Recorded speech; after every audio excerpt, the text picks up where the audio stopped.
Here's an update from the KSHB 41 Weather Center. All right, well, some areas had a freeze, others did not, especially the lower lying areas where the thermometer is in Lawrence, which isn't representative of all of Lawrence, but the thermometer is in a lower area. They were down to 24, at Ottawa 25, but the heat island effect, the concrete of the city, kept it warm. 35 downtown, 32 Lee Summit, and with an easterly, southeasterly breeze, I think it affected KCI's low. They only dropped to 33 degrees. Thought it would be in the upper 20s there, but it was kind of that in surrounding areas to around 30. And these are unofficial lows. St. Joseph was actually 21, not 30. So some of these may not be totally accurate as of this moment. How about now? Well, temperatures are starting to warm up a little bit into the 30s. The Arctic air is sitting in Canada, and it should stay there. Now, you still can't plant anything here until early May of anything delicate, just because we are susceptible to some freezes through April. Not 9 degrees like we had a couple weeks ago, but upper 20s are certainly possible for 2 or 3 days this month. And out in Phoenix, it's near 80 right now. So, wow. So let's take a look at what is going on. You can break the weather into two segments, a windy warm-up and then a change. A more active change with increasing chances of rain and thunderstorms. Well, we've had active weather, active as far as rain and thunderstorms. There is a system northeast of Hawaii, one in the Gulf of Alaska, one west of Alaska. These are the beginning of a change in the weather pattern that will begin to increase our rain chances beginning on Tuesday. So let's go through all of this. First, the windy warm-up has leaving us with a higher high fire danger, meaning fires can start easily and spread quickly once they start because one of the dry brush, the winter brush, even in areas that have had rain, the winter, that brown brush is very dry. The humidity is low. The wind's going to be picking up. The temperature will be higher. And we have a high fire danger, fire weather warning from here all the way through the plains. And there's a separate area in the southeast United States where they have some drought conditions ongoing. So let's take a look here. There is our fire weather warning today. I'm sure it'll go on to tomorrow and possibly Monday as well as the winds pick up and the temperatures go up. Humidity will come up a little bit, but probably not enough to end the fire weather warnings. We'll see what the Weather Service does with that. So as we take a look at today, we're going to be right around 60 degrees, an average day. March will end up looking like an average month because it's been so warm and so cold. It ends up being looking like average. However, today actually will be around average. The average high is 60. We're going to be around 60, and we'll have maybe a few clouds this afternoon. The wind will be picking up out west. We'll have about a 10 to 20 mile per hour wind. Then as we go into tomorrow, into the 70s, the winds will be south 15 to 30 miles per hour. There's the 80s out west, 90s in the southwest plains. And on the home opener, we are looking at temperatures well into the 80s. 90s out to the west, winds south 30 to 40 miles per hour in gusts. So pitchers beware. That means the wind is blowing out.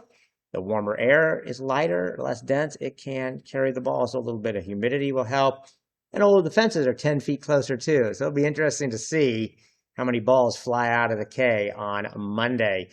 And temperatures in the 90s there. And then there's a front up to the north. On Tuesday, this front will be the beginning of our change to segment 2 of the weather. There's going to be thunderstorms on that front during the afternoon. The big question is, where will the front be during the afternoon? Because this is noon, and we are around 75 to 80 degrees, and then the front moves to the southeast, and that's when thunderstorms form, just southeast of here. The thunderstorms along and ahead of the front could be severe. Anything behind it won't be that bad, but there could be some heavy rain and some hail. We'll just have to see the details. So a couple of days ago, it looked like that front would light up over us. Then there was a trend farther southeast. Well, now there's a trend a little bit back to the west. So we'll just have to see how this goes on Tuesday. And regardless, it'll all move to the southeast and become some pretty good thunderstorms in southern Missouri.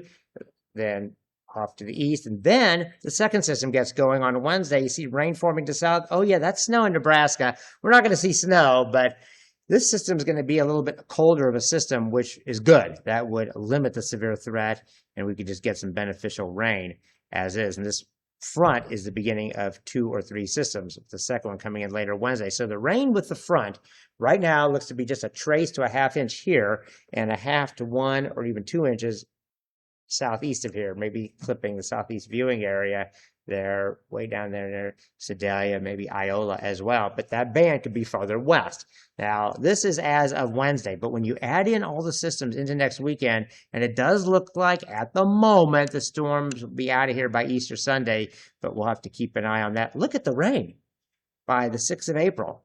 2 to 4, 4 to 7 inches of rain in southwest Missouri, central eastern Missouri, 2 to 4 inches up into Kansas City, up to about I-35, and then 1 to 2 to the west. This western edge has been shifting west and east, back and forth. So again, it's not set yet. It would be nice if this happened because many areas could use the rain. When we look at the drought monitor, take a look at this. Northern Missouri, southern Iowa, far southern Missouri, southern Kansas, far northern Kansas, Nebraska, far northwest Iowa. These are the areas that are in drought conditions. And along the I-70 corridor, not too bad. The yellow is abnormally dry, meaning just one rung below a drought. Now, if it doesn't rain much, that yellow will fill in and start to become drought conditions. So rain would be nice, especially as you go into the growing season here. And it was the longer daylight hours and the warmer temperatures, the evaporation rates increase. So you need more rain per week to keep that ground moist. So we shall see how this goes. And 56% of the country is in drought. That's why the southeastern United States has a high fire danger, because they are in a worse conditions than we are. Florida's in a drought. South Texas, the Rockies are starting to go into a drought. It's their lowest water equivalent snowpack in history there. And boy, oh boy, this pattern is just not set up to bring a lot of precipitation. It would be nice if something would change, but it's going to be very difficult for that to happen. And then you get the summer monsoon, and those are just scattered thunderstorms. It's just not enough. So see how that goes. Hopefully it's not a huge wildfire season. Like Salt Lake City also, only 3 inches of snow this winter. They averaged 56. So they've had some rain there, but that is extremely rare and unusual. So we shall see if we can get rid of some of this drought over the next week or so. Today, we are not going to have any precipitation, so it's going to continue to dry out as we get to 60 degrees, south winds 5 to 15, southeast winds 5 to 15, becoming south 10 to 20. Overnight tonight, the low probably will be around midnight, and then go up a couple of degrees as the winds pick up out of the south. And then tomorrow, pretty windy, but 74 degrees, and south winds 15 to 30 if you are heading out to the K.